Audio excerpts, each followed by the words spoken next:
wasn't that good in as far as like football and baseball, and I just gravitated towards basketball because in our neighborhood that was just the thing to do at that time, and it became, over the years, Hempstead became the mecca on Long Island, and they won so many state high school championships and county championships. And, a lot of people that I grew up with and played with, we always shared our stories, like when we come back in the summertime for old timers games. And over the years, I had good friends that told me, I have I guess they call it a telepathic memory or whatever, a photographic memory. And I just started collecting and compiling notes. And then all of a sudden, somebody said, you should write a book. And I thought about it, and I had a lot of stuff scribbled in notebooks. And then with the invention of the internet and computers, I started putting it in format. And lo and behold, it turned out to be a pretty good book. I can attest to that, ladies and gentlemen. I have it, and it's a fantastic book, and it gives you so much information about Hempstead, a lot of stuff I didn't know, I wasn't aware of, and I'm glad you wrote the book because it's a true testament to your love of the game and your memory and keeping the Hollywood legends alive. Yeah, thank you. It's been my pleasure, and I'm continuing the work, and I'm actually going to have a second edition to be published in August of this year. And it will be more action-packed. I have a lot of pictures because since I've started that first book, I got so much positive feedback from people who shared stories. Oh man, how could you forget me? You don't. So many people. That history is just so vast, and my memory isn't that great that I can remember every single detail and every player. Right. But I tried as much as I could to include the older guys that I played and looked up to, the guys in my era, and then some of the younger guys. And also the women, the girls basketball program was phenomenal. And so that's what I want to capture in this second edition. Now, how can people get a hold of the first edition? The first edition is available on Amazon, or if they want a signed copy, I have about 5 hard copies left that I will autograph for you. They're also on Amazon, and they're also on a website called bookpatch.com. I want to let everybody know y'all need to get this book. It's fascinating, very informative, and if you love basketball, you will love this book. Thank you. I appreciate it. Like when I found out that and I still am shaking right now. When I found out I was able to have Sam Jones come on the show, it brought back a lot of memories, and I felt that I needed to contact you because if there's anyone who epitomizes old school and basketball history, and then comparing you with Sam Jones and myself, I couldn't think of anyone else, to be honest with you. I couldn't think of anybody else. Yeah, I'm humble and I'm honored, man, just to be in that kind of a company. That's just, mind blowing to me because I'm just little old Ed. Everybody knows me, Ed, and it's just something I do, love of the game. And they, people always say, be good to the game, and the game in return will be good to you. And I think this is just positive proof. I definitely agree.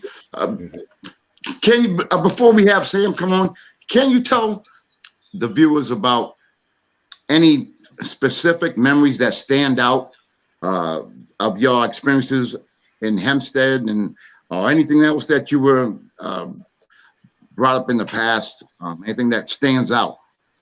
I think just the love we had for it. We played on blacktop. We played in the gym. We played 7 days a week. I know that it's changed. The culture's changed, but we didn't know any better. So we played like I grew up. Probably 2 or 3 years in a row, no one told me. I didn't have personal trainers in that type of situation. Mm-hmm. So I learned from the school of hard knocks. And for about 2 years, I would play ball and work out and run and ride a bike wearing ankle weights everywhere I went because I wanted to be like Julius Erving and dunk like right. And it did help. It helped me to dunk, but now I'm paying for it because my knees are just it's rubbing bone on bone almost. Yeah. But I mean, there was just so much the competition every day. I mean, you had to be on Saturdays. You had to be at the park at 9 o'clock when it opened. Yes. Mm-hmm. And then I think this is a true statement. Anywhere you go, once you play on that main court, if you lose, you might as well go home, or you're gonna be waiting around for a while, because those games, they played either the 21 or 15 or 32. But the losers, you're down in the next crew. They had their next crew, and unless you were really good, you might get picked up. But otherwise, you had to wait. And as well as I know, Ed, even though you out in Hempstead, I'm out here in New Bedford, Mass. Same thing. You may gain some credibility playing high school ball, but you get your main credibility in the park, on the blacktop. That's where you get your name. That's where you get your legendary status. That's you know what I mean? So that's what it's all about, and that's what I think it makes it such a great thing that you and I can reminisce and look at how great the game used to be played and how now it's not played as much. Due to the computer stuff, all the computer games and cell phones and iPads and knee pads and every pad you can imagine. And I think that has definitely made a negative impact on a lot of our youth today as well. Yeah, that's true. So true. And when we grew up, I mean, that was just our way of life, was just to on the weekdays after we did our homework, and then on the weekends we just spent our time playing ball, and there was nothing else. It kept us out of trouble, so to speak. And then we all looked at it as a vehicle or a way to, we all wanted to go to the pro, but we knew it was a vehicle. We had mentors and everything that told us, this is the path that can get you to college, get you education. And so a lot of us, we just strive to make that our journey. And I got one instance that I like to share about growing up in Hempstead. Like you say, we're a close-knit community, and we idolized Julius. And we had this one instance where he had a cousin that lived right around the corner from us. In their backyard, they had a backyard dirt court with a backboard. So this was around the time when Julius signed his first contract with the Nets. I think it was the Nets, but he came home and he came to visit his cousins. They had a celebration for him and a barbecue. It was on a Saturday. And so Saturday mornings at our house, first thing you had to do was your chores. I hadn't done my chores. My little brother finished his chores and he grabbed the basketball and ran on down the street to their house. And so while he was there, him and all my other friends, they were there. Julius drives up in his Lincoln Continental and comes out there in the court and plays basketball with all the little kids. And so my brother comes back to the house, runs back to the house, he's screaming, "Julius is at the court. Julius is at the court." Okay. So I'm like trying to finish up my chores so I could go, but you can't shortcut, do your work. At the same time, when he said Julius, because he bolted in the door and screamed, "Julius is out." My mother ran to the door because she thought he said Jesus is down the street. Oh, okay. Yeah, it was a big thing, but she was like, because he just bolted into the house and it was a big commotion and everything. And then, like I said, all the other neighborhood kids were doing the same thing. They ran to get their ball so he could autograph them and then just go play with them. And he was just that down to earth. He sat out there and played with them. He wasn't dressed to play ball, but he came by and just said, "Hey, come on, let's play." And, that's incredible. Wow, that's a great story. Have mentioned that they remember it. And also his cousin, one time I posted it on Facebook and his cousin said, "Yeah, I remember that day." That brings me back memories. You talk about Dr. J, and as you know, I had the opportunity to play against Dr. J here in New Bedford High School in 1976, right before the ABA and the NBA. They had their little spat, and it was before Dr. J went to Philadelphia. He came down to New Bedford High School, and I had the opportunity to play against him. It was one-on-one. Well, really, it was one-on-none. But he put on a fantastic show. He did a 360 reverse dunk on me. That had the crowd roaring and standing ovation. And then, you know, at the end of him putting on the show, as far as the one-on-one thing, what he did was he clapped his hands and had everybody come down in a semicircle. He had everybody come down, and he proceeded to do every single imaginable dunk you could ever imagine. Only one he didn't do was the half court, because there was too many people that couldn't do it. But he did every other dunk, and that is a memory I would cherish for the rest of my life. So when you bring up Dr. J, obviously he has a strong place in my heart.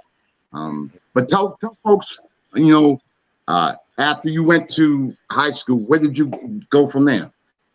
Okay, so my story too is one I use for talking to kids, because competition in Hempstead was very tough. And so my freshman year, I didn't attend in Hempstead. I went to Palmer Institute in North Carolina, and I returned, and I played JV down there. I came back to Hempstead to try out, and it was just stacked, and I didn't make it.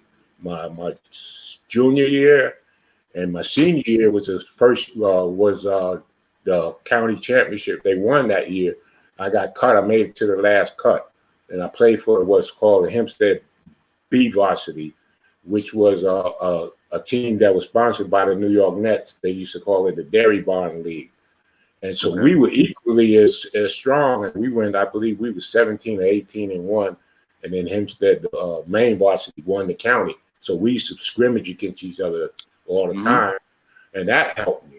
And like I said, I wasn't a strong player or anything, but I just had the will and the heart and desire to keep trying. So after college, I went to Nassau Community College, but I didn't play there. I continued to play in leagues all the time. And my sophomore year, I transferred to Livingstone College in North Carolina, so in the CIAA. So once I arrived, you know, I had been recruited by one person, and you know, he told me, the coach, yeah, he heard about you. We don't know enough, but we'll give you an offer. But it was a verbal. When I arrived, the coach had gotten fired at Livingstone, and so the new coach is actually Willie Porter. Rest in peace. He played with Connie Hawkins in the ABA, and he was from Winston-Salem, North Carolina, and he brought his hometown kids in, which was fair. And he offered me, gave me a fair chance. He said, "Yeah, I'll let you walk on, but you know, my mind is made up. I'm not taking walk-ons. I have my team." It hurt. It really hurt, because that was my goal. And I called my father and told him I wanted to transfer. He said, "No, you're not."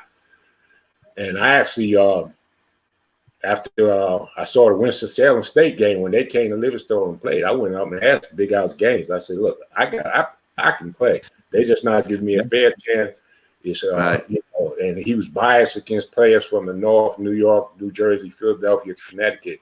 He cut a whole slew of, I would say possibly 10 players during my time, 10 players from up north. The brothers north he would recruit was Washington, D.C. Wow. And so we played intramurals. The 4 years I was there, we played intramurals, and you know, had a good time. I kept working on my game. And after college, I played in industrial leagues for a year in North Carolina. I got to play against the Tar Heels. They have a senior team that goes and plays against teams that raise funds. And then after that year, I joined the Army. And the reason why I joined the Army, that was my last resort. But I was working with a college degree and couldn't find a decent job. I was working in mills, labor mills and cotton mills and stuff like that. And it just was tiring. And so I had a friend that worked with me, and he went to St. Augustine, played, and was in the same situation. He joined, and he came back and told me, "Man, you should come on. They play ball. You get to play, you get to tour the world. You know, I'm like, oh, I don't know. Yeah, I wasn't really up for it, but I made the leap, and it was the best thing for me. You know, because like I said, places it took me, just besides my military service, basketball just had its privileges. Where Mhm. every organization, I served for 23 years in the Army, but every organization, every unit that I played, I mean that I was assigned or stationed with, I played on their team. And it was just amazing that they would give me that kind of a privilege. And sometimes, like I said, you didn't have to go to do physical training. Sometimes you got to travel; they pay for your travel and see the world. And so, just a coincidence, I landed in Turkey in my second year, and Wow. I was going to University of Maryland that night, and the instructor asked me, did I play? And I told him, yeah, sure. He said, I can get you on a pro team. And he sent me for a tryout in Istanbul. And so I went, and just in one day, they gave me a tryout. The next day, they gave me a contract. And so I Wow. played for that year. It was 1981 to 82. And they wanted me to come back, but my military term was up. So I had to transfer back to the States. I came back to Fort Bragg. But that was a great experience.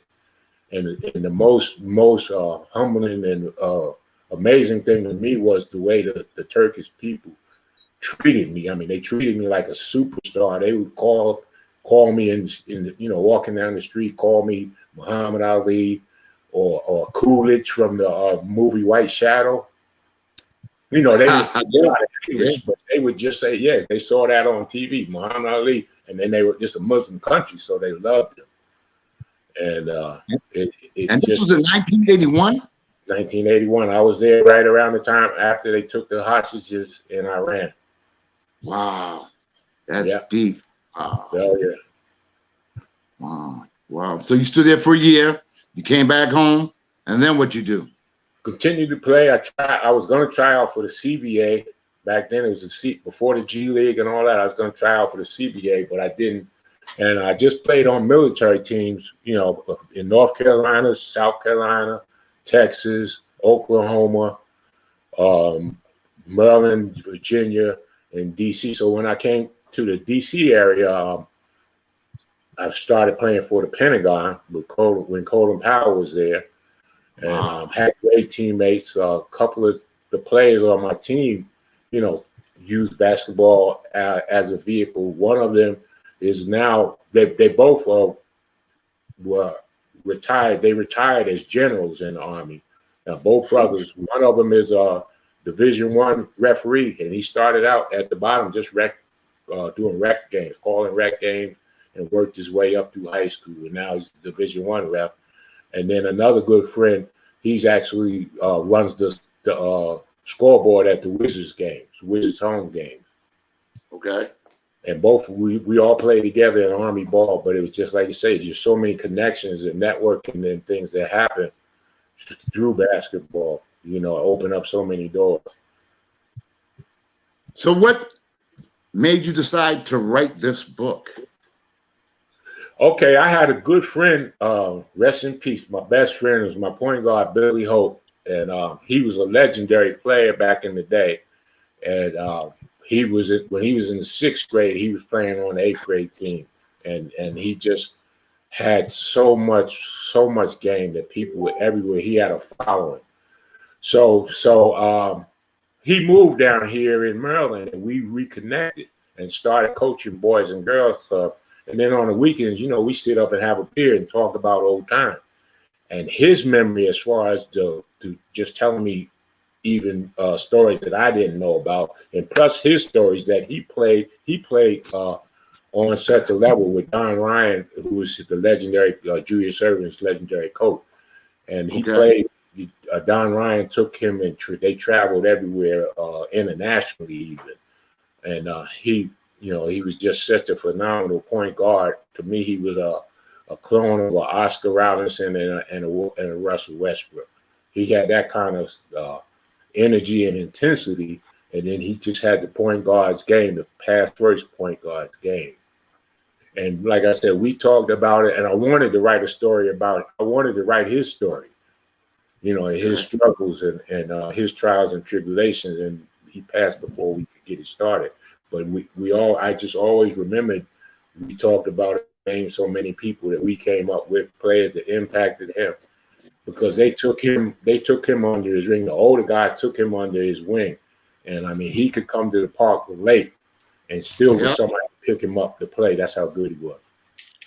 Wow. That's amazing, man. That's absolutely amazing. Yeah. And so that gave you the impetus to write the book and do what you're doing? Yes, it did. And then I think the poetry part of me came. I used to in the summertime at Hofstra University, they had an Upward Bounds and Model Cities program, and it was called Afro-American Experience. And we started. That's why I first got involved with Black history, and we studied Langston Hughes poems, and I just gravitated toward poetry. And at the same time, some of the guys from Public Enemy, Chuck D and those guys were in our classes too, because Roosevelt the next time over. And so we all did little projects together, and that's how I kind of learned to flow with poetry. And so I thought, that would be a way for me to weave it into what I write. And it's just been a gift that I don't know where it comes from. It hit me any time of day or night. And, if somebody asked me, hey, can you write a tribute for me? I just ask them, give me a little description. And then I try to see what I can do, put it together. And it's been pretty successful. It sure has. It definitely has. And for our viewers, my producer, Bobby Blackjack, is trying to contact Sam as we speak. I spoke to Sam earlier this afternoon, and he definitely said he was going to come on. Hopefully, we get a hold of him soon. Okay. But talking about, anyway, before we go into that, Edwin, is there anything else you want to talk about as far as what you're doing now and where you see it going? Okay, yeah, right now I've done a couple of different projects. Work with several AAU programs that they're still in existence and doing fairly well. One of them is Mid Atlantic Select, and they're in Silver Spring, Maryland. They put out probably 1,500 kids or so. I was involved from the inset with a good friend of mine who grew up down the street from me, Larry Jackson, and from there. Like I said, we sent a whole bunch of kids to college. A lot of them are playing overseas. One of them, Malcolm Miller, he was with the Toronto Raptors and actually picked up a ring.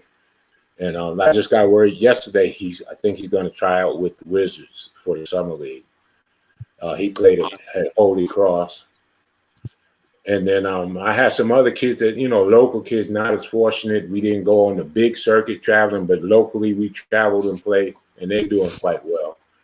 And my current project that I'm working on is with African kids. And I just, during the pandemic, a kid from Ghana reached out to me. I don't know how he found me, I guess just doing Google searches. And reached out to me and asked me, could I help him? He was 14 at the time. He's 16 now, and 6'5". His work ethic is off the chart. And he would send me video of what he was doing to try to improve his game, and ask me for pointers. And sometimes we would message back and forth. Sometimes we could get a video call in, and I would share YouTube videos trying to help him improve his game. And I kept the file of what he's done. And if you see his shooting form, how we were able to work and tweak his shooting form to right now, he has a legitimate jump shot. And I think he's going to play college ball somewhere. And I helped get him on the Ghana national. He actually made the Ghana national team this past summer. And so from there, the coach made some calls. And he had several private schools in the States that were interested. And I think about a week or two ago, he did get his visa paperwork. So he has his I-20, and he's scheduled to go to play in Minneapolis, Minnesota at Concordia High School. You know, you used to send me some. Matter of fact, you sent me some of his videos. Oh, okay. I wasn't sure if I did. Yeah. Oh, yeah. Yes, you definitely did. And I tell you what, he's very, very talented. Someone's going to pick him up. He's very talented. So, and then working with you, I'm sure he's going to get even better. Oh, yeah. You know He's what I mean? a good kid, humble kid, very hungry. Ask questions every day. He calls me dad. And if I was younger, I would have adopted him in a heartbeat, man. But I do what I can, and I think we got a good relationship, good rapport, and I'm just helping him prepare to get there, and then, like you say, to keep him and see him, achieve his dreams. And that's a good thing that you're doing. And you also coach a little bit as well. Am I correct?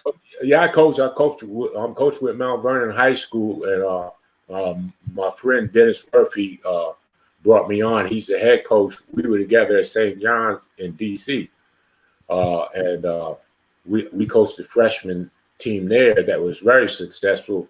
And most of the time when kids go to private schools, they got the mindset they got to play varsity, right away to make it to college. And we just had that deep of a program. So we had four of our starters actually played, trusted the process, played that year freshman, played a year JV, and then went and played the 2 years of varsity. And 4 of those starters actually got Division I scholarships. That is outstanding, outstanding, outstanding. So you said you've worked on your first book and you're working on your second one. Yes. When do you think that'll be out? Hopefully in August. I'm trying to, because the other thing is I got a third book in a third book. Yeah, I got a third book in the percolator on a crock pot. I'm trying to get it together. And this one's called, I think it's going to be more. It's more for kids, but I'm working on making it into a comic book sort of edition. But it's going to teach kids about shooting, and because the game has changed, everybody wants to shoot threes. But there's just so much that, they're putting the cart in front of the horse. And I just wanted to try to help kids and work on, starting slow, starting close inside shots, work your way out, that type of thing. Work on your footwork, work on your release, that type of stuff. Work on your different techniques. And even teaching kids how to know when you miss left or right or short or long, Right. what to do, try to, troubleshoot your shot. That's something that the kids nowadays definitely need. Mm-hmm. While I got you here, and I'm glad you came on the show, I don't know if we're going to be able to get in touch with Sam. He is 87 years old. I did speak with him this afternoon. What I like to do while we have the opportunity, because I didn't want to come on here and not be prepared. So what I did was I jotted down some things about him that maybe you could touch on as well, if you recall anything that I'm about to say. Okay. And then hopefully he might come on. If not, we will definitely get him on next week. And I'll have you come on next week as well, as long as we get him on. But okay. Sam Jones was born June 24th, 1933. He was born in Wilmington, North Carolina. Hey, Mike? Yes. You gave me the wrong number for Sam. Hold on one second. All right, I gotta get the right number. Can you do me a favor, Evan? Can you just talk about Sam as much as you can while I get this phone number correct? Sure.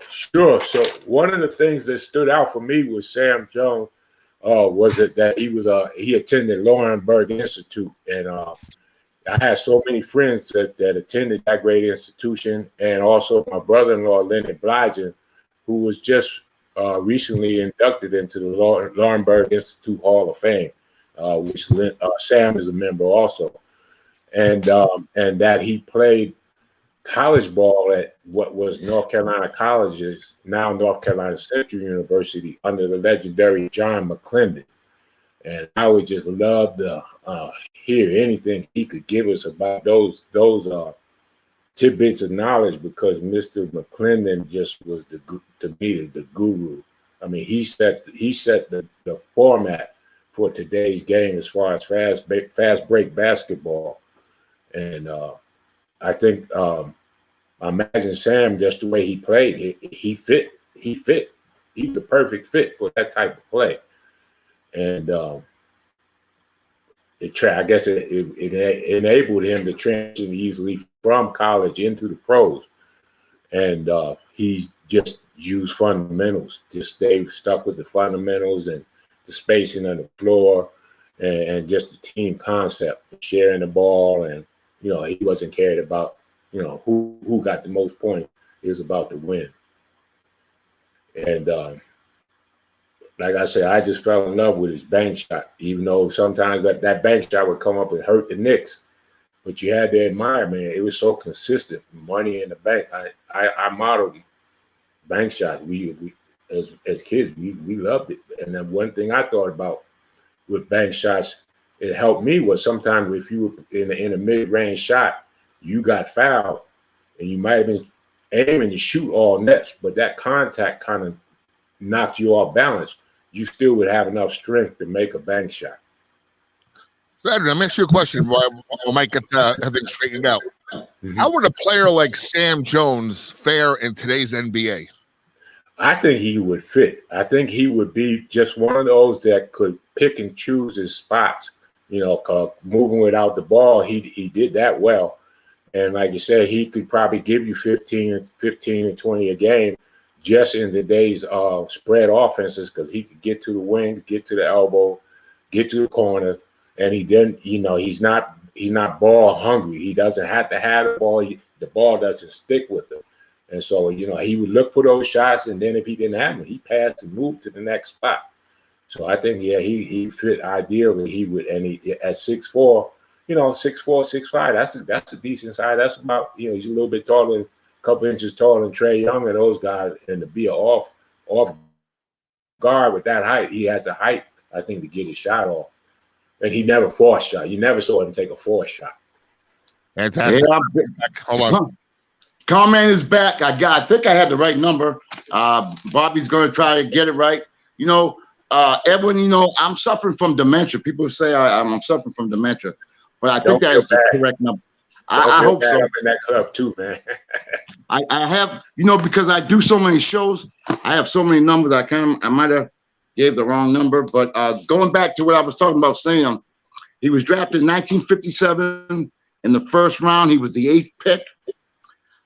He went to North Carolina Central from 1951 to 1954, and then had to leave. He came back and went there from 1956 to 1957.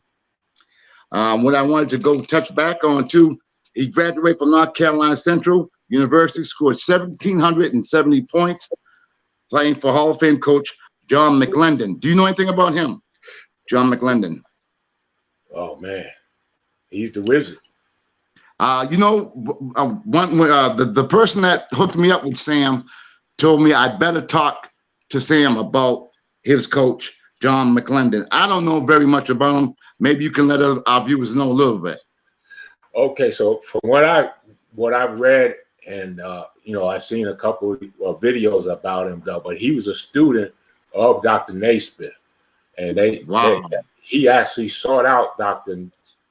Naismith, and he became his mentor. Dr. Naismith mentored him, and so he took those principles, I guess, and then, you know, modified them or whatever you call it. But some people consider him the inventor of the fast break, the spread offense. There's a lot of things that he instituted at North Carolina Central that are still in today's game. And I forgot, there's a lineage of coaches that actually came up from him. They all, you know, point back to him and what he did. And then they say he was never a yeller or a screamer. He's just a mild-mannered guy that knew how to get the best out of players, the best. They said he was just a wizard as far as running plays and calling plays. We have Mr. Jones on the line, guys. Oh, wow. Oh! Hey! Hello, everybody.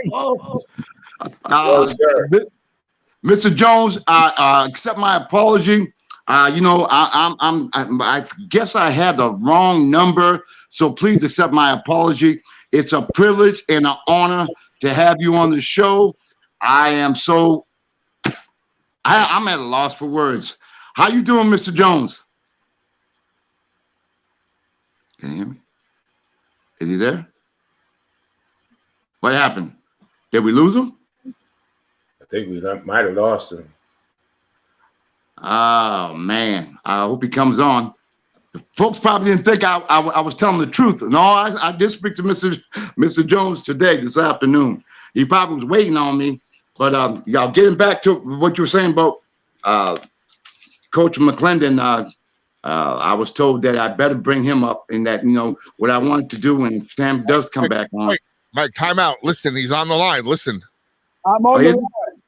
Oh, okay. Hello. Yes, sir. How you doing, Sam? I'm doing fine. Sam, we were talking about on air before we got to you. We were talking about when you recently when you graduated from North Carolina Central University, and you played for Coach John McClendon. We were just talking about him. Can you let our viewers know a little bit about John McClendon and what impact he made on your life? Well, first of all, I knew a lot about it because my mother's backyard was in his backyard. No way. So my mother really recruited me for John McClendon. She told John, if you want a good basketball player, recruit my son. So wow. He did recruit me, and this is a man I never heard use profanity in my whole lifetime. Even after I graduated from college, I saw him every year, and he never used profanity, ever. It's one of the greatest guys I've ever been around, and they always gave Dean Smith the credit for the Four Corners. When I was running the Four Corners in 1951, under Coach Mack, before Dean Smith had a job in North Carolina. Wow. Yeah. He was Sam, I have with me Edwin Atlas. He is a basketball historian, and he was talking about Coach McClendon before we were able to get in contact with you. And he spoke the same words that you said about him as well. He must have been a great man. I wish I had the opportunity to know him. Well, I'm glad I had the opportunity because he was one of the most pleasant person I've ever met in my life. And I'm glad that he recruited me because I was thinking about going to another school, and I'm glad I had the opportunity to play for him. Wow, that's saying a whole lot. What I did was, because when I knew you was coming on the show, Sam, is that I did a bit of homework, and you were something else. I wanted to talk a little bit prior to you going to the being drafted by the Celtics. You had a great career in college. You had scored like 1,770 points, and playing for Coach John McClendon. You also played. You got drafted in 1957, first round. You was the 8th pick. You have the second most NBA championships behind Bill Russell. You are only one of 3 Boston Celtics to be part of the Celtics' 8 consecutive championships. And it goes on and on and on. You produced 4 consecutive seasons, averaging 20 points or better. At the time, you owned the 4th best single game scoring output, 51 points versus the Detroit Pistons on October 29, 1965. You scored 2,909 points in 100. Check this out, Ed, 154 playoff games, averaging about 18.9, which was 15th best in history. Sam, I mean, you were known as the shooter. You was known as Mr. Backboard. What I wanted to do, Sam, when I get you on, also the fact is, the same day that Red Auerbach named Bill Russell as head coach was the day you got drafted. Isn't that unbelievable? Oh, I didn't realize that myself. I did my homework, I'm Sam. glad to know that. But you listen, make sure I have that date again, okay? Oh, that is something else. Now, what I want to ask you, because Sam, I always say I'm a basketball historian, and I always talk about the Celtics in the late 50s and the early 60s, and the trials and tribulations you guys had to go through. Playing in the NBA, playing with mostly an all-black team, and how you guys were not really welcomed in hotels and restaurants. Can you touch a little bit about that? I can touch a lot about that. First of all, well, that's kind of why I wanted you on the show, to let the people know what you guys did and sacrificed for the players of today. yeah, well, truthfully, first of all, we was the first team to not play in a game because of segregation. We went to Kentucky, play in the Adolph Rupp Arena. Adolph Rupp was the great coach at Kentucky, and he said he would never recruit a black player to play on his team. But we were supposed to play in his arena, which I did not want to play. And so something happened in Kentucky, Lexington. I went downstairs to eat along with Pat Sanders, and the lady says, we can't serve you in the dining room, even though we were staying in the hotel. Mm. So I told Seth, I'm going home. I'm not going to play this game. So I was going upstairs to pack my bag, and the elevator opened, and there was Bill Russell and Casey Jones. And they saw the look on my face, and they said, "What's wrong?" I said, "I'm going home." And he asked me for what, and I said, "Well, we can't eat here, but we can stay here. So I'm not going to play." So Russell says, "Well, let's go talk to Red." And seeing Russell being the elder statesman, we went to Red's room, and he saw four disgusted black faces.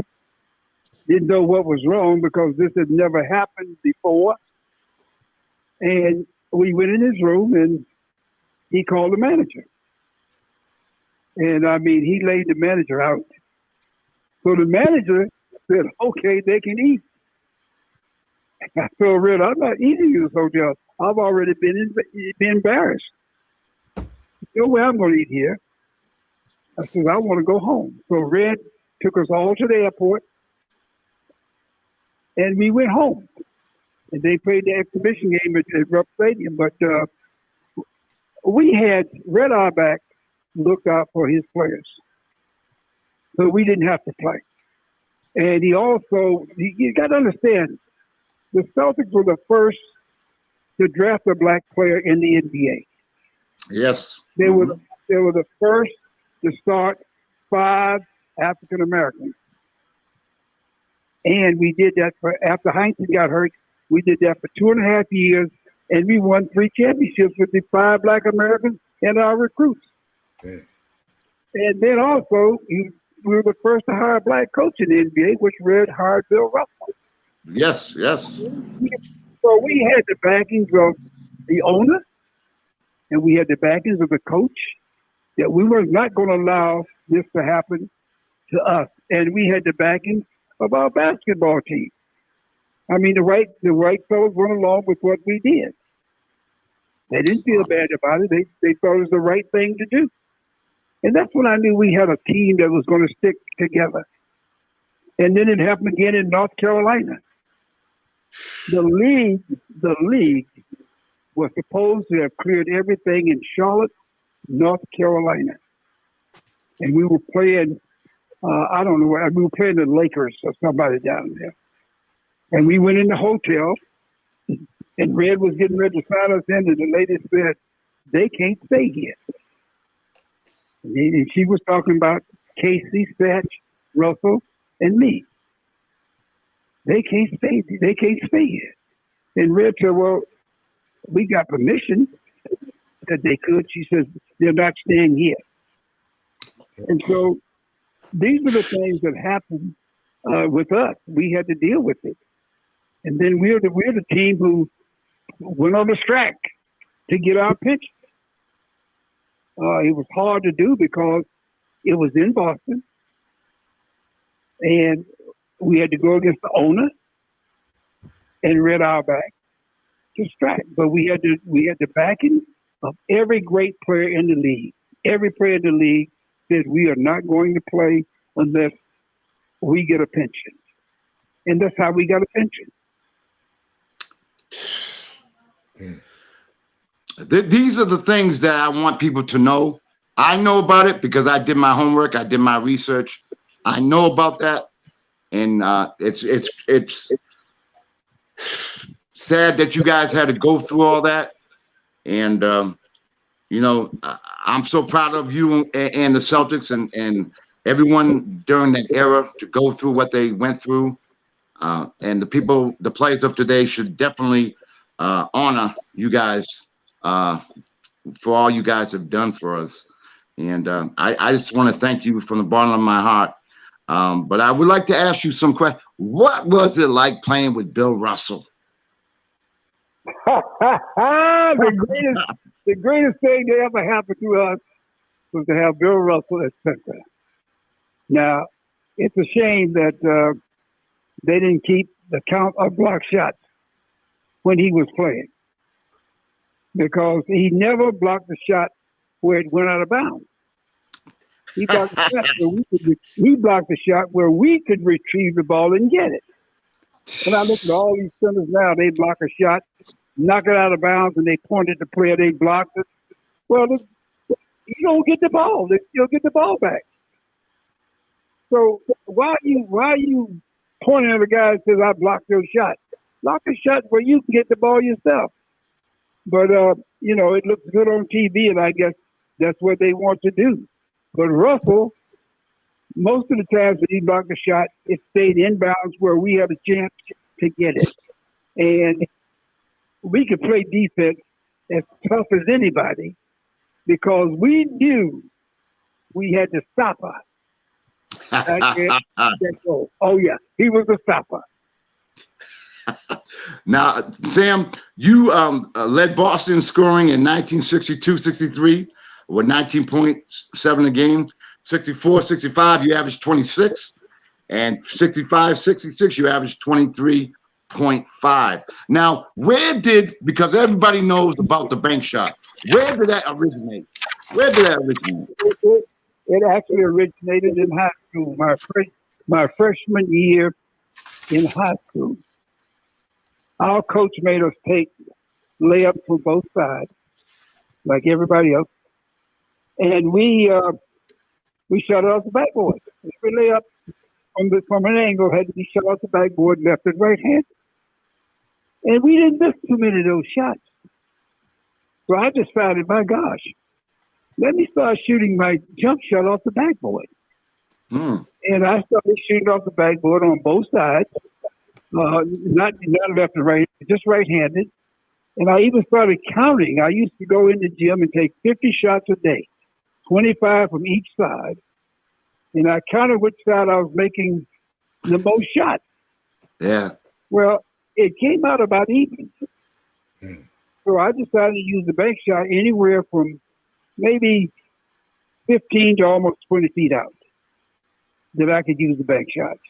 And it really worked. And I just kept it right on through college. And when I got to, it was interesting you asked that question. When I got to the pros, they didn't know what was going on. This kid is shooting off the boards. We haven't seen that. But it worked for me. It was really a great shot for me. And I tell you right now, when I was playing, I felt that I was going to make 8 out of 10 every time I shot it. Extreme confidence. That's incredible. Now, what is it like being a 10-time, not one, not two, 10-time NBA champion?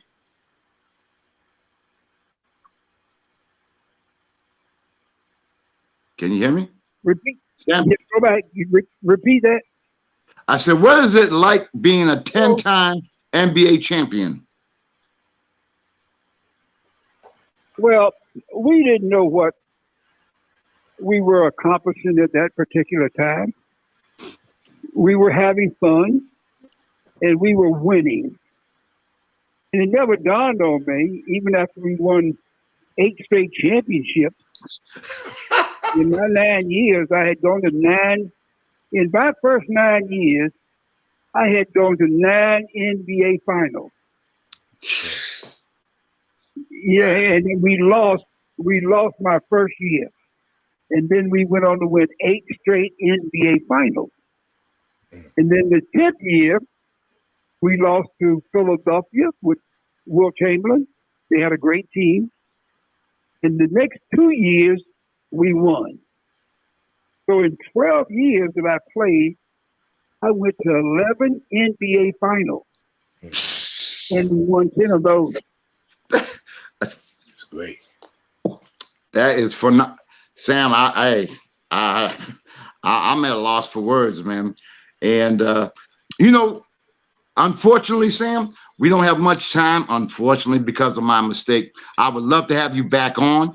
But before we have to go, I want to ask you, what is your fondest memory of Mike, being a Celtic? Keep going, Mike. Keep going. Keep going.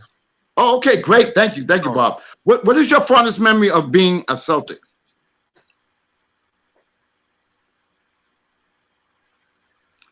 Sam, you there? Is he there? I don't know if we lost him. Wow. I got it. But what a career. Hopefully we get him back. I think we're going to get him back. I hope. Yeah. He's there. He's there. My fondest memory. Okay. When I first got there as a rookie, Bill Sharman gave a party for all the Celtics players and their wives. And this is the man who I'm playing behind. And everybody mixed very well. So the Celtics were like a family. Okay. That you played, it was not that you played the game and you went separate ways after the game. No, we played the game and sometimes we ate together. We got together after the game with friends who had season tickets, and we talked with them for a while, and then we went home. But we had things that we did together. The wives had things that they did together, and things that we all did together. So it was, the Celtics were like a family, and that was really my fondest memories. Ed, you have any questions for Sam? Yeah, I want to go back to the bank shot, Sam. It's an honor just to be here and ask you these questions. But I was a kid growing up as a Knicks fan and used to watch you just punish us with shot after shot after shot. And I just was wondering, were these plays called for you, or did you just pick and choose when you were going to just pull that trigger? No, I had to buy. Yeah, I'd like to tell you. Listen to this. On the Celtics team, I had the number one play. We call out number one. I had the 1C, which was the one cut, and I had the 1B, which meant back door. Oh wow! I had the 2, the 20. The 20 with a 0 meant outside. The 21 was inside like an eye. Oh. I had the 4 and 44. So I had about 6 or 7 plays that I could call that you're not going to stop. Man. You're not going to. No, you see, it's all in timing. It's all in execution, and that's what we had. Wow. Another question I want to ask. Oh, go ahead, Sam. I don't mean to interrupt you. No. So if you got hot, they're going to keep calling your play, and that's what we did. That's what they did. Now, now I'm gonna ask you a question. Now, of course, now we go back to the mid-50s or even earlier than that, and now we're in 2021. With all the changes to the game, to me, when you guys played, that's when it was real basketball. With all the changes and all the stuff going on, what do you, when you watch a game, what do you look at now? What do you think? I don't watch. I hate to tell you, but I don't watch games because the thing that really bothers me is you got guys 7'2", 7 foot and shooting threes, and I always thought they should be in there rebounding, but they're on the outside with like the guards and the forwards shooting threes. You don't have a center that can really shoot a good hook shot like a Jabbar when he was right. And they see, if I was a coach, I would have had Jabbar working with my centers years ago, teaching them the hook shot. What's wrong with that? I would have paid him well to have him teach Elvin Hayes how to shoot a hook shot, because that would have made Elvin Hayes much better than he is or was. That makes so much sense. But maybe you might know something that I don't know, Sam. It seems to me that Kareem Abdul-Jabbar is like kind of like Bob from the NBA. I don't see him coaching. I don't see him on the sidelines. I don't see him behind the booth. I don't see him in the booth. What's going on with that? Do you have any idea? No, I really don't. I don't know what happened. Why no one in the NBA didn't let him come in the summertime and work with his centers. I don't know why he's not on the sideline as an assistant coach, or he did do a little bit of assistant coaching for the Lakers. The Lakers yes. was the one who would him, but no, he knows the game. He's a very intelligent young man, and he knows the game. But I have no idea why he's not in basketball in the NBA. To me, that would have been prerequisite for me. I would have had him teaching the big man all the moves, the sky hook, which is unstoppable. And if you can perfect that, I would think that all these coaches would immediately know that and try to use Kareem to better their players, better their centers, better the big man. And when you played, Sam, the big man played like big man. They did.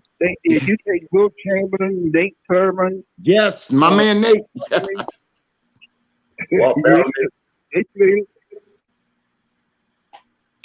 And do you know what, Sam? Now that I got you, and hey, I love you. I love the Celtics. I'm gonna ask you. I have to.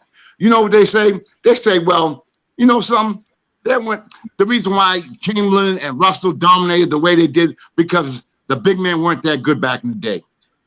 They weren't that good. What is your take on that? Because you played. I'll tell you what I want you to do. And tell all your fans who are listening, go back and check Wilt Chamberlain's record. Check Wilt Chamberlain's record. He's probably got more records than any center who has ever played basketball, except championships. That's the only thing that he does not have. Rebound, most points scored in the season, led the league in assists. Wilt Chamberlain is out there by himself as a center, and all the rest of the centers are second hand.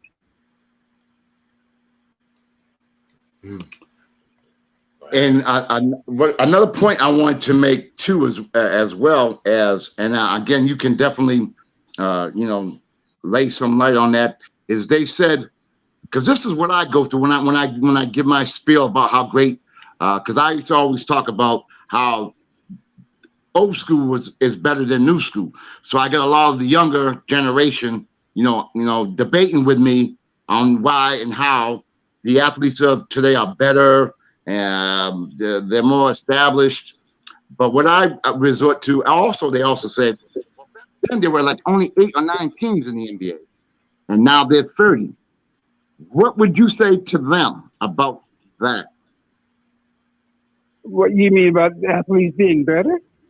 No, I'm talking about as far as when you played, there was like only 8 or 9 teams in the NBA. Now there's 30. Well, first of all, first of all, when I ended up, we had about 14 teams when I ended. But the thing that I say to most of these new players, you may not have had a chance to play if you That's a good comeback. I'm gonna use that one. That's a good comeback because there weren't that many teams. There weren't not that many spots. So they took the best of the best. Yeah, they got 30 teams now, so there's more opportunity, which I'm very fond of. But one thing they do have that we did not have. I never flew first class, nor did the Boston Celtics, nor did the coach fly first class. We flew with regular passengers. Wow. We didn't have a place to listen to this. We trained at a YMCA during the season. Wow. And then we very seldomly trained in the Boston Garden because the Bruins, you see, most of the teams that played back then belonged to ice hockey. Detroit, New York, Philadelphia, Boston, they were all ice hockey teams. Minnesota. So they got all the places belonged to the hockey team. So they had the place where we played, the same arena. So we practiced at YMCA. And when they get ready today, when they get ready to leave, they can leave anytime they want to. 3 years, my first 3 years with the Boston Celtics, we did not have a qualified trainer that could wrap our ankles. Oh, wow. 3 years. This is a professional sport. We had one, when I first got there, we had one shower. One shower for 12 people. Yes. What? We had one shower for 12 people. And so being the rookie, I had to shower last. and I was the only rookie who made the team, so I was last. And then we had one whirlpool, one. And then if anybody wanted to use the whirlpool, they signed up for it. But the guy who was there first, at the longest, he had first use of the whirlpool. And so that's it. You had pecking orders. Seniority. Oh yeah, it was a lot of fun. But you couldn't believe it. Our locker room in college was better than the professional locker room. wow. Hey Sam, can I ask a question? As far as shoes, I mean, everybody wore Chuck Taylors back then. Did you only have one pair, or did you get a road pair and a home pair? Well, yeah, that's funny you should say that. I have a pair of shoes that I played at home. I had a pair of shoes that I practiced in, and I had a pair of shoes that I took on the road. But usually on the road, I took 2 pairs of shoes, just in case there was a blowout. And we had to wash our uniforms. If you go on the road and you play like 3 games in 5 days, you had to wash your own uniform. Wow. No, every player took his own uniform. We didn't have a trainer to take our uniform and put them in a wash and dry for us and bring them back and hang them in the locker room for us. We did it ourselves. Mm. You know, Sam, that's why I wanted you on the show. You know what I mean? Yeah, you letting the people know how it really was. And I'm honored to have you on the show to explain to people what you guys went through. One more thing, we got a few more minutes, but one thing I wanted to ask you, and I wanted you to coming from your perspective, because I really don't know. You know more than me. But what was it like as far as, I know that Oscar made a big part of the as far as getting the pay level upgraded. I know he played a major part in that, and I know a lot of things that were done back in, and when you played, Sam, a lot of things that were improved were done through the courts as opposed to on the court. Is that a fair assessment? No, I think we did. I think we did most of it. As players, we did. Man, Oscar was one of the four runners of that. In fact, That's how we got off. That's how we got to be able to get lawyers to represent us. The NBA never wanted us to get attorneys to represent us because they could find out what everybody was making, what the guards were making, what the forwards were making, what the centers were making, and the teams didn't want anybody to know that because they may be paying a player more than they're paying one of their starters. And so they sort of like boycotted Oscar for years. And Oscar was like Kurt Flood of the baseball, Major League Baseball. free agency, yeah. Yes, indeed. Mm-hmm. That's great. And didn't Spencer Haywood play a big role in that as well? No. No. Well, he played the big role as coming out of high school. That was his role. He Okay. came from high school. He came from high school to the NBA. Mm-hmm. That was the hardship rule, correct? Yes. Mm-hmm. They didn't want to take these kids out of high school. In fact, I'm trying to think. I knew the first kid who was recruited. I think it might have been Moses Malone. He was in that group.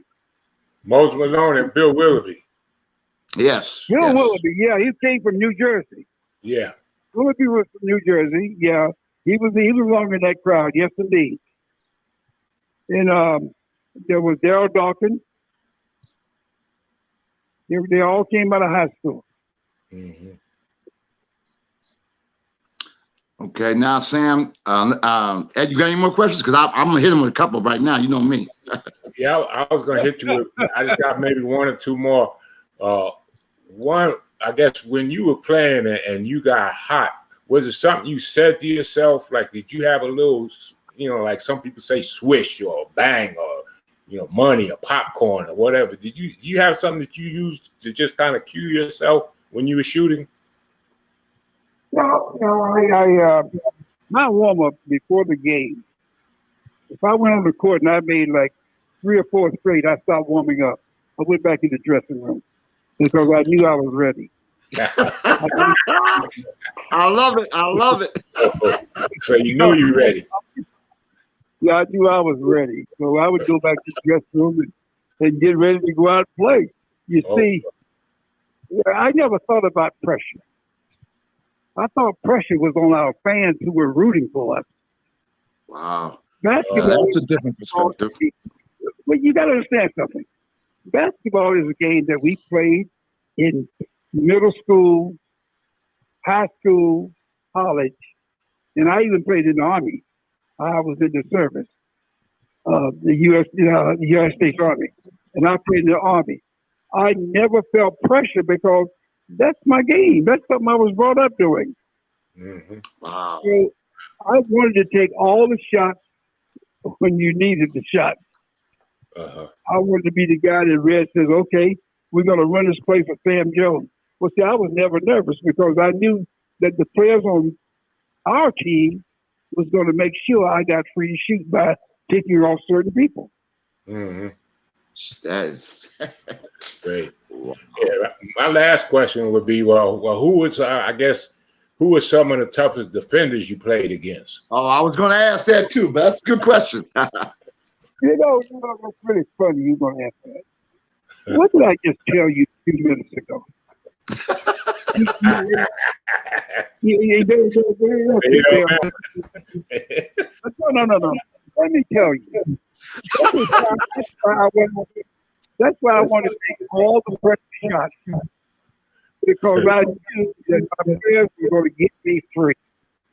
Wow. And so I didn't have any worries about somebody being near me when I took a shot because of the way we executed. When I go into the huddle, I want Red Auerbach to call this play for me, without a doubt. Because that's how I felt. I'm going to make this shot because the players are going to help me get free. So the defenders, I didn't worry about that. The toughest defenders, there were 2 guys who really played me tough.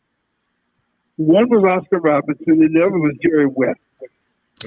Jerry, Yeah, I think we know about them guys. but you also had to play them too. So That's they right. averaged like 30 points a ball game.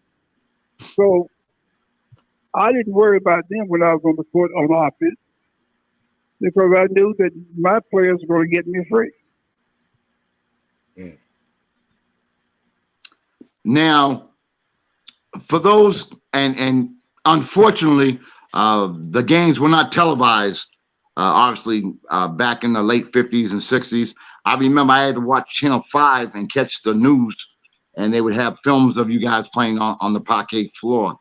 But a lot of people who are probably watching this, listening to this, they probably don't know too much about Oscar Robertson except for his what people have now said, Westbrook getting the triple doubles. How good was Oscar Robertson? Truly. Well, Oscar was 6'5". That was a big guard back in those days. And he had huge shoulders. Oscar was just big. And I think that I played against Oscar for about 9 years and only blocked one of his shots. And he averaged 30 points a ball game. And he averaged all over assists a ball game. That's what made him so tough. And he averaged at least 5, 6, or sometimes 8 or 9 rebounds a game. So he was in the big three of all things. That's how good he was at that particular time. Wow, that's. And you got to understand something. This is really funny to me. These players today travel when they want to travel. Mm-hmm. They're playing. They own their own plane. We travel, like I told you. I played 12 years and never flew first class. Not Bill Russell didn't fly first class. Red Auerbach, the coach, didn't fly first class. Well, these kids today got their own planes. They got food. They got people serve them food on the planes when they get ready to leave. They can leave when they want to. We couldn't do that. So they have better. Listen to this. I think they're better because of the training, of the diets they're on, which they got nutritionists to fix them great meals to do this. They got great trainers who works out in the gym with them, so they're physically more fit than we were, and the equipment is much better. The shoes are much better. So yes, if you ask me, yeah, they have the opportunity to be the best players to ever play basketball. Now I'm gonna ask you a and B, because of what you said. What and from my recollection anyway, you guys didn't miss many games. What do you take about this load management stuff? Well, first of all, I don't think anybody can be able to rest. It's like you've been playing too many games, because if you're not going to play LeBron James and you don't tell the people, you need to give them their money back. If LeBron James not playing, if you don't play Harden and he's not hurt, or you're just going to rest him because he's played 50 games, you need to give the people their money back, because that's who they pay to see. They pay to see the stars that are playing in the NBA. And I don't think they did. We played 82 ball games. I never asked to take a rest. Bill Russell never asked to take a rest. And now these coaches just give him a rest. They're like, he's played the X amount of games, we're going to keep him out for a while. The fans don't want to see that. Play.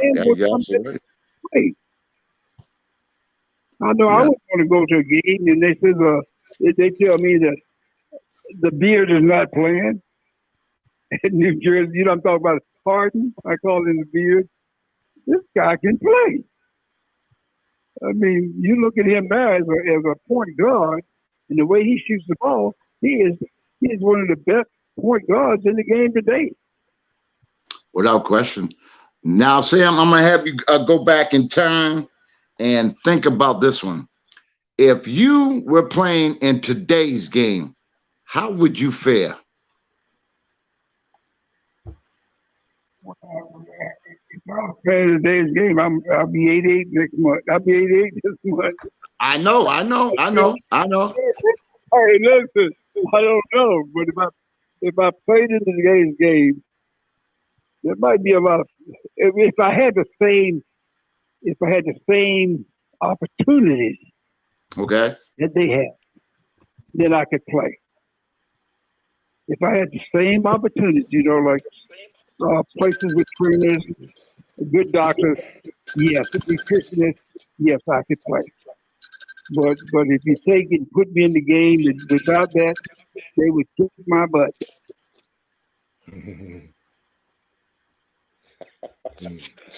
That is phenomenal. Sam, it's I am so honored to have you on. I mean, you sound great for 87, 88. You sound excellent. Number one. I'll be 88 the 24th of this month. Happy birthday early. Yes, definitely happy birthday. Sam, let me ask you a question. Is there anything, I've been asking you questions, Ed's been asking you questions. Is there anything that we asked or we didn't ask that you might want to express or talk about or say? Because, something, this is about you. You got to understand, you didn't ask about Bill Russell competing against Wilt Chamberlain. When you talk about, if you go further, you talk about Bird, Larry Bird, and you talk about Magic Johnson competing against others. And then you talk about Jordan when he was playing, who he had to compete against. So, you try to compare players. I compare eras. You were good in your era. But when you talk about best players, all of them are good. All of them. Everyone I named was good. So I won't compare Russell with Chamberlain because they both were good. They both were great. I could play with either one of them. Mm-hmm. And I won't compare LeBron James and Kobe Bryant. So they both are great players. Mm-hmm. I agree. I agree with you, Sam, because we should just all appreciate the talent that we're able to watch play. Why does it have to be, compare? That's my philosophy about being. That's a great philosophy. That's a great philosophy. Mm-hmm. Yes, indeed. That's great. I just hate, like you got to be the best. They were all great, and guess who wins? We all win. Because we get the opportunity to look at all the talent going back to when you played and when Russell and Chamberlain. Now, I'm going to tell you a story about me, Sam, real quick, is that when I was 12 years old, now you mentioned Russell Chamberlain. Now, I was a Chamberlain fan back in the day. Don't hang up on me. But I was a Chamberlain fan back in the day. And a 12-year-old kid, check this out. Wait a minute, let me tell you this. Chamberlain, Russell, and I, we were in the same fraternity. I'm sure you were. No, we were in the same fraternity when we, like you have Omega Psi Phi, you have Kappa Alpha Psi. We were all in the same Chamber, Russell and I, and Oscar Robertson. We were all in the same fraternity. Wow. So that is awesome. We were brothers by our fraternity. And isn't it true that when you guys played in Philly, you guys would go out with Wilt, and then when Philly came to Boston, he would go out with you guys? Is that true? Well, we used to do that. In fact, when I got in the big brawl with Wilt Chamberlain. I know about that. Wayne Embry. I remember that. Well, the next day we had to play in Philadelphia. Oh. Wilt came and picked me up and took me to his mom's house where she cooked my pregame bill. Wow. Mm. Oh, yeah. Yes, that's how well we got along. But you got to understand, we were friends off the court. But when you played and you put on a different colored uniforms, we became enemies. Which is how it should be. But they always said, like, Chamberlain and Russell never got along. They always, from my recollection, that they really didn't like each other. Well, it was good for basketball. I was glad. Oh, that's great, man. Oh, man. Oh yeah, it's good for basketball. You got two rivalries, the two best fitters to play the game. Yeah, but we knew they were friends, but we're not going to tell you. Wow. This is great. This is why I'm glad you came on the show, man. What a great insight, man. This is phenomenal. Mhm. But I used to have. I took almost all of Golden State teams and brought them to my house. They had a day off, and my wife cooked them all a big meal. The day before the next game, we had about 8 guys in my house, and they were all from they had, it was Philadelphia who had moved to Golden State, and so they came and my wife cooked them a great meal, and we had a good talk, and they went home. But the next night on the court, we were not friends. that's the way it should be. Like now you see everybody after a game hug each other, and before the game they hug each other. No. After the game, yeah. Yeah. No. I want to kick your butt. That's what I want to do. That's right. And you sure did, Sam. I'm trying to think. You know something, Sam? I'm gonna give you a story real quick. I don't know if you can verify or not. I'm from New Bedford, Mass, and I know for a fact that a guy by the name of Manny E. Costa brought Bob Cousy to this place called Monty Playground. Oh my God! Then you knew the brothers. I can't think of the brothers. One became a priest. Martin Gomes. Yeah, the Gomes brothers. I used to play against them when they were in high school. Now Sam, see now, wait till you hear this one, Sam. My dad, who passed away in 1977, had told me that you had carried my older brother Billy when he was a baby, when you came down to New Bedford. I'll never forget that. That was something that would stay with me forever. I went to New Bedford because of Manny, because he was the person who brought me down there, and he had to go. Manny was a great guy, a great coach, and he had the kids on the basketball courts all the time. Wow. That's my mentor. That's why I do what I do now. It's because of him. I believe that. Yeah, he was just a wonderful man. Wow. Oh my God, this is a small world. Ain't it? That. Wow. Hey, you made my day when you came on. Now you made my day even more special. You know what I mean? That's awesome, man. That's phenomenal, man. I don't know what else to say. I'm just honored to have you on my show, and it's been a real joy and a pleasure.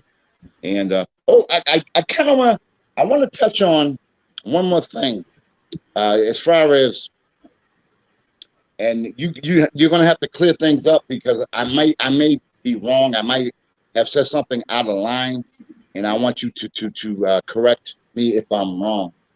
But I had made started to praise Chris Paul because him being the president of the Players Association, him, LeBron, and a lot of the I guess the leaders of the NBA made it a point to do something regarding the players who played in the past, who have come up with financial difficulties, whether it be through injury or sickness or health, and about them making sure that the people who were there before them were compensated to a point where they could survive. Those individuals who blood, sweat, and tears, and then they ran into some hard times.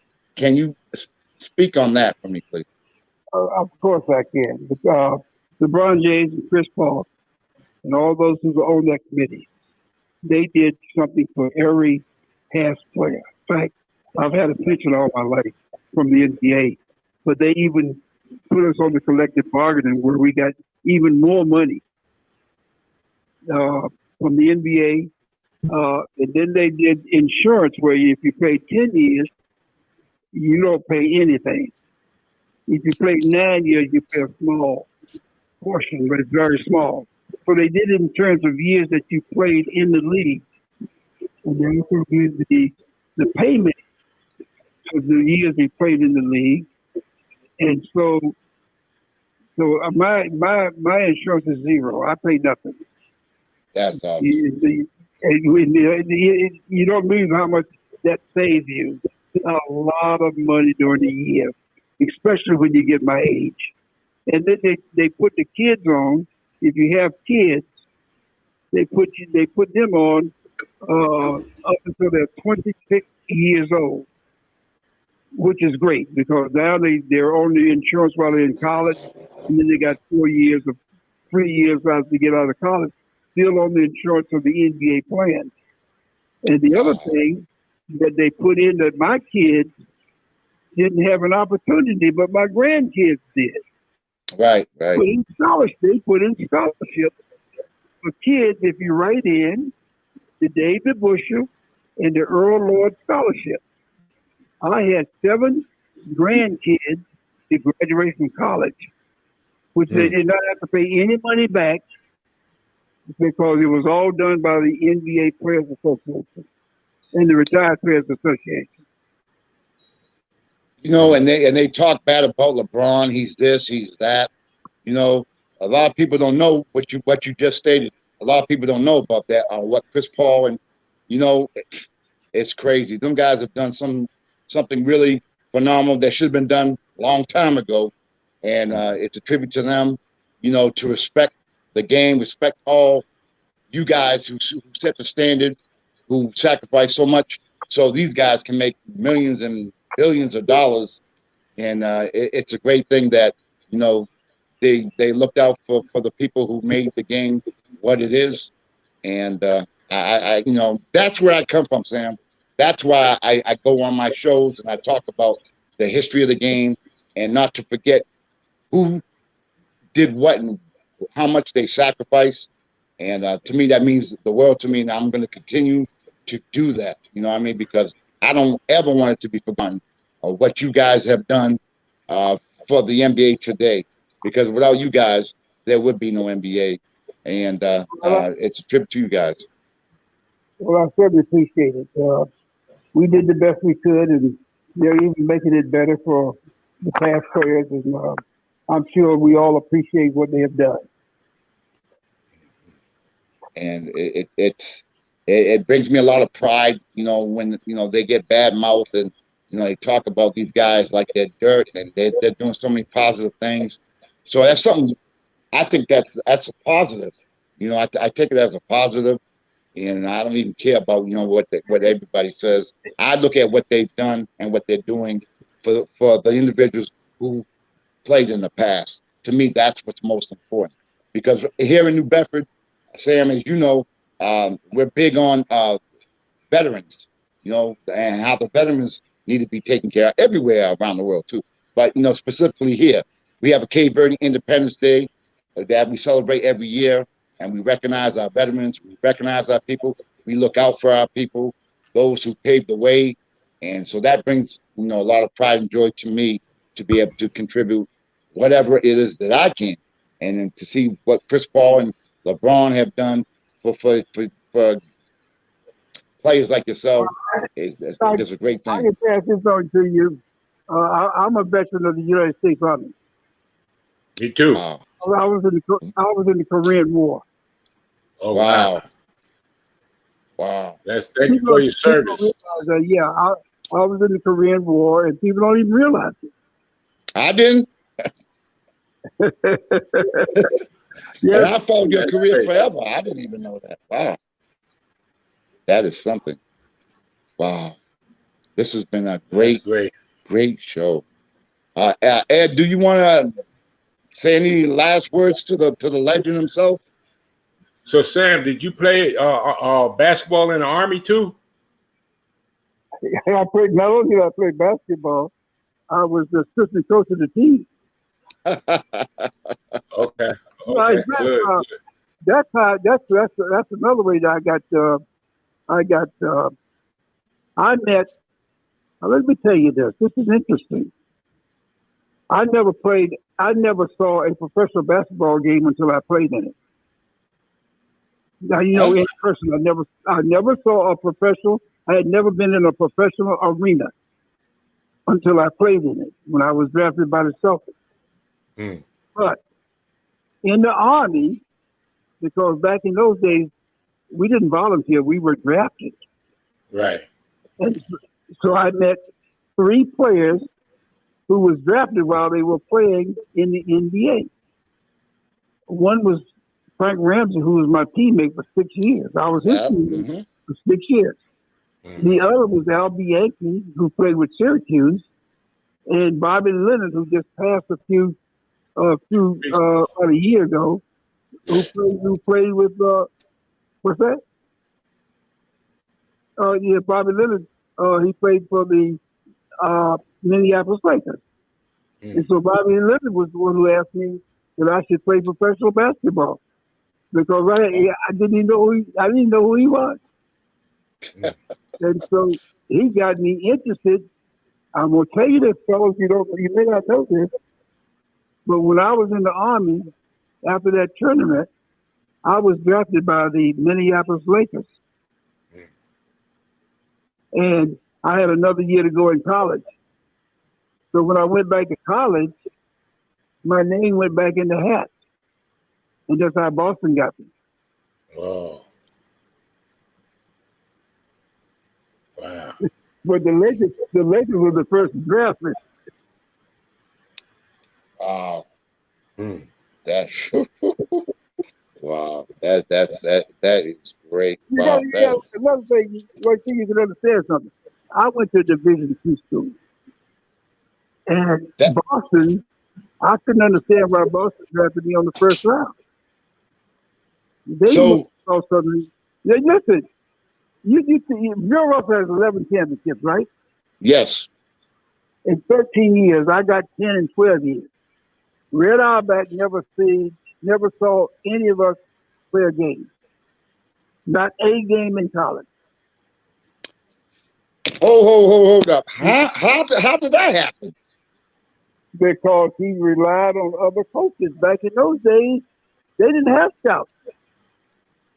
He called other coaches to find out who's the best player. Now, I got rated pretty high because in 1957, the University of North Carolina won the NCAA championship. They beat Will Chamberlain and Kansas in triple overtime. Mm-hmm.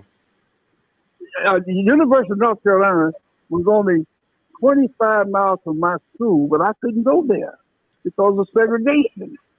Oh, man. North Carolina State, I couldn't go there, was 50 miles from my campus because of segregation. Wake Forest, which was closer to me and where I was going to school, they were only like 40 miles away. I couldn't go there. So I'm naming all these big schools. Duke University was 10 miles. 10 miles away, but they couldn't recruit me because of the color of my skin. And I always think about Dr. Martin Luther King. Don't judge me by the color of my skin, but judge me by the content of my character. Absolutely. Yeah, I always think about what he said, but there was a lot of those schools that wanted to recruit me, but they couldn't because of segregation. Now, Sam, what was it like? How did you feel knowing that they would not recruit you because of the color of your skin? How did that make you feel? Well, I was born in North Carolina, so I know about segregation. I know that I couldn't go to the room and sit where I wanted to sit. I had to sit upstairs. I couldn't go in the bus station and sit anywhere I wanted. They had a colored side and a white side. I couldn't go. You know what? I think about this. I go into the a department like a belt, and they got colored water and white water. They got a bathroom for colored people and a bathroom for white people. For white men, black men. They got two separate bathrooms. We can't drink the same water. We can't use the same bathroom. We can't use the same restaurant. They want you to go around to a side door and get all the same. Yeah, that made me feel bad because, first of all, the water was the same. So how's that going to change? What's that going to change? The water was the same. We should have been one people. Oh, hell, we can't even do that today. I guess my next question, Sam, is knowing that, was there any, I mean, of course there was, but how much animosity was there by you dealing with all that? I dealt with it because of my parents. And my parents brought up, I had great parents. I lost my daddy when I was 4 years old, so I didn't know much about him. But my mom and my grandparents, they came together very, very strongly. And it was God-fearing, and they told me there's certain things that you are not going to be able to do. No matter what you do, you're not going to be able to do it. So I've never had anything to do with law enforcement where they had to come and put me in jail or arrest me or come and question me about anything. I was brought up in a strong way because they were real strict on me. Very, very strict. And I thought it could have been abuse back in those days, but it was getting you in line. That's what it was. And so I appreciated everything my parents did for me. They raised me to be God-fearing. They raised me to treat other people like I want to be treated. And that's what I've done all my life. But I had a lot of animosity when I went to the service and had to come back. I went to service. I'm like Muhammad Ali. Muhammad Ali said, listen, those people have not done anything to me. You in America treat me worse than those people would ever treat me that we're fighting against. Right. Yeah. We go and serve you, fight for your freedom, and come back, and you don't let us come in your restaurant to even have a soda. Just come in the front door. You want us to go to the back door while we were fighting for your freedom. That's something I could not understand. And until this day, I can't understand it. Now, Sam, okay, you said that you guys had a start in Black 5, 3 years you won the championship. As you know, Boston at that time was very Well, terrible.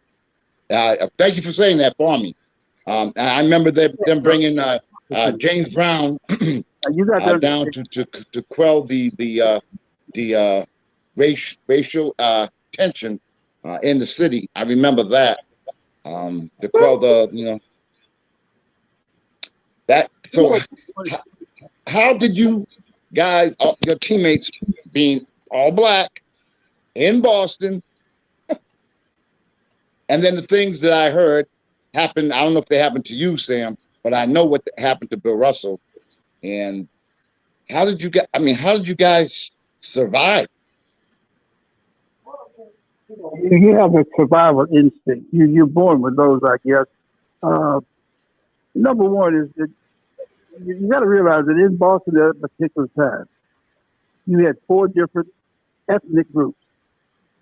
You had the Jewish, you had Italian, the Irish, and the blacks. Now you had a small Chinatown, so they weren't big enough to be in that group, okay? And each one of those groups had a section where they lived. Each one of those groups had a section where they lived. Yeah, true. Yeah. Yes, indeed. So now the worst was South Boston, where the Irish. I mean, you didn't. If you went to South Boston as a black person, you better be invited over by somebody. Because I don't know what they had against blacks, but That's a place we didn't go. The Italians were the same way. They had their own section. Now, we did go to eat there because the food was delicious. But we had friends from all groups. If you play professional sports in Boston, you get treated a little bit better. I don't think it's fair, but you do. And you get invited to a lot of places that you would never have the opportunity to go if you didn't play professional sports. And so that's just the way it was. And so I stayed home most of the time. I had 5 kids and I had a wife, and I stayed home most of the time. And I enjoyed my kids.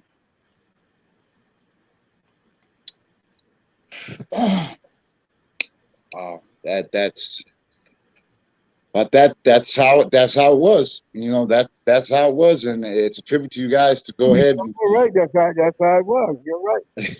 and you guys, you know, to win all them championships and to hear some of the things that were done to Bill Russell is just I just don't It was really, really terrible how they treated Russell. Terrible. Now I'm gonna tell you this. I moved to a place in Sharon. I wanted my kids to get a great education. That's the one thing I always thought. And they did. I went to a place called Sharon, Massachusetts. And I bought a home there. I became the second black family to live in Sharon, Massachusetts. And the people I met, both the Irish people and the Italian people, I still hear from them today. I even hear from the people's children, the children that they had, that I had an opportunity that my kids went to school with. I hear from those kids today. My son goes back up with friends in Sharon, Mass, and see the people even today.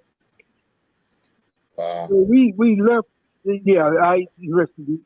It was one of the greatest prayers I could take. One of the greatest prayers I could take with my kids. I wanted to stay in Roxbury, but I couldn't find a house big enough to stay in Roxbury because that's where most of the blacks was concentrated. Oh, absolutely. Yep. Because my first 3 years, that's where I stayed. I stayed in Roxbury. But I was looking for a home, and I was looking for a good educational school that I could put my kids in. And so where I did settle, I stayed there for 10 years and gave my kids a good education. I never forget. They sent my niece came to stay with us, and they sent her back home. They told me to come and get her. He had on one. You remember the skirts that came up above the knees? I forget, mini skirt. He went to school with a mini skirt on. They told me to come get my niece. And I thought she was in trouble. And I said, what has she done? They said, well, her skirt is too short. She's got to change her skirt. They had strict rules. And I had to go get her, and I just told her, you can't wear miniskirts in the school. I enjoyed my stay in Boston. I stayed there 12 years. I enjoyed all of it. If it hadn't been so cold in the wintertime, Boston would probably been my home now. But I couldn't stand those winters. Oh, hey, and they're still strong. You know, I'm out here in New Bedford. It's still like that. I know it is. Yes, indeed. Sam, you know something? There's a guy that came down, and I know you know who I'm talking about, because you know a lot of stuff used to come by my house. I don't know why, but Sash Andrews came by, Paul Silas came by, and there was another guy that came by right across the street on the corner, and you're gonna know who I'm talking about. But he came in, and he was a little, I'll say a little different. He was more like he was from the ghetto type thing. And I'll mention his name, and you'll know exactly who I'm talking about. His name was Adi Williams. You know, he passed away. I talked to Artie. Artie was in California. Yeah, Artie passed. He played guard. Oh, I didn't know that. I'm sorry. Yeah, he sorry was. to hear that. I think Artie was living, I think, in San Diego when that's where I was talking to him from. Artie Williams, yes.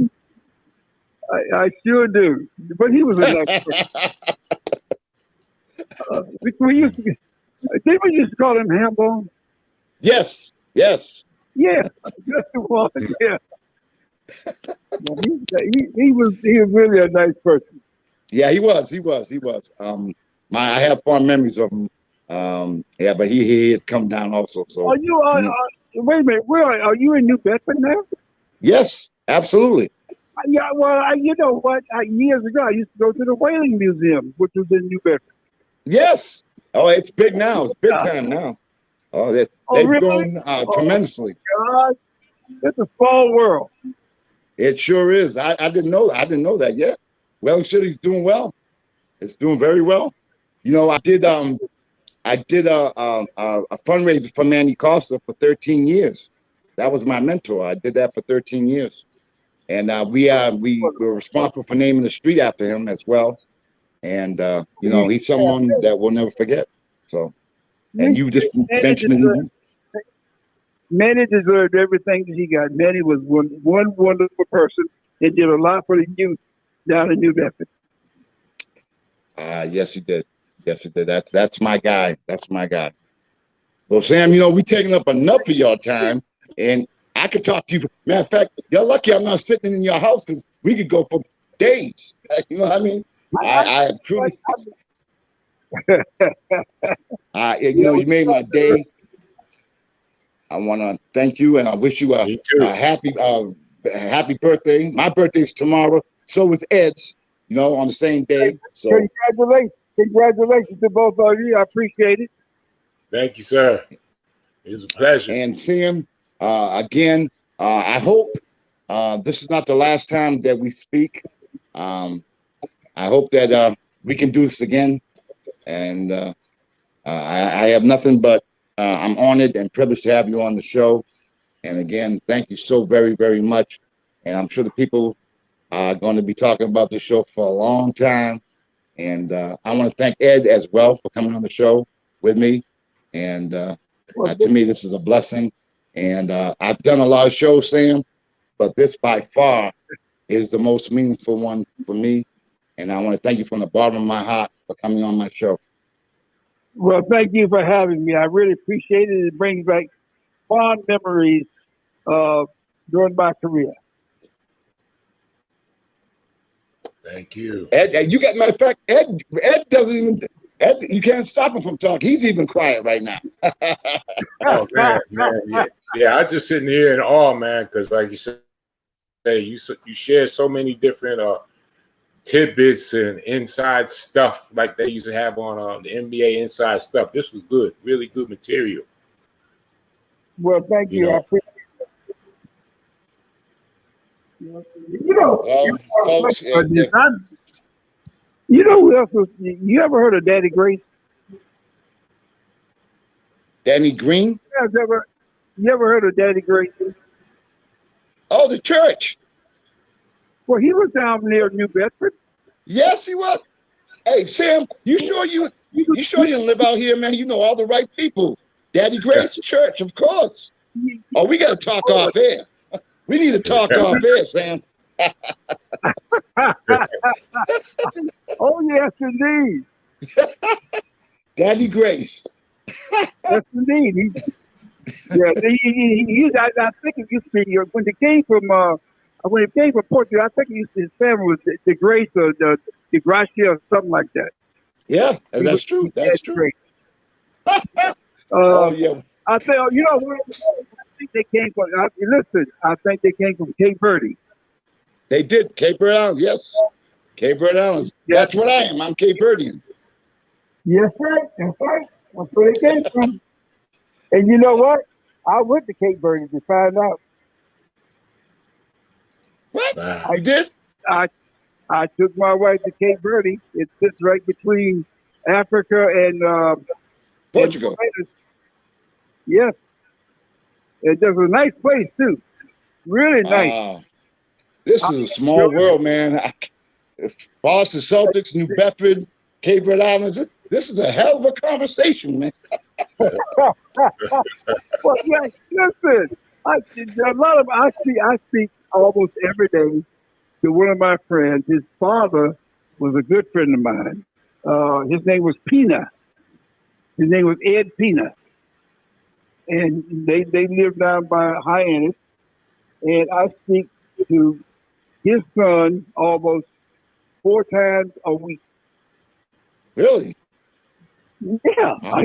In fact, I'm supposed to go down there this summer, but I don't think I'm going to be able to make it. In fact, Ippolito, right? Yes, I do. He's the one that. All right. Ippolito works at the golf club. And the golf club that Ippolito works, my godson is the supervisor of the golf course. Wow. Yes, indeed. It's a small world, man. It sure is. Yeah, your guy John, he's got a big event this Sunday with the Doug Flutie Band and the brothers, and there are going to be some former Celtics there and some former Patriots there as well. It's on the 13th. I would definitely be there supporting John and all the folks, Doug Flutie and his band, and I'm definitely going to be there as well. But yeah, you brought back some memories, man. Daddy Grace, Manny Costa. Wow, what a small world. Yes, indeed.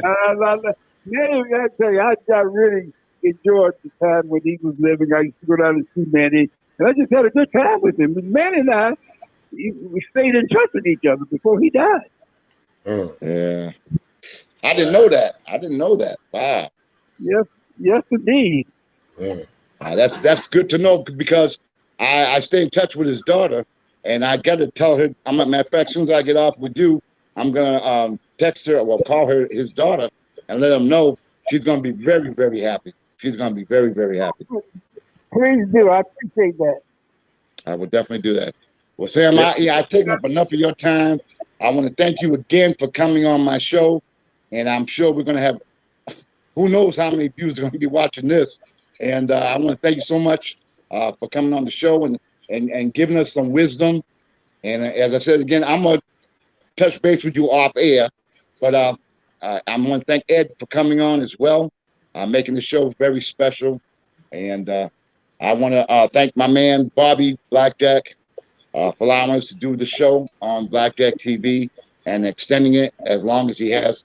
That shows you, Sam, how much he loves you as well. For the show to extend, even though I made a mistake giving him the wrong number. But anyway, I want to thank everyone for tuning in.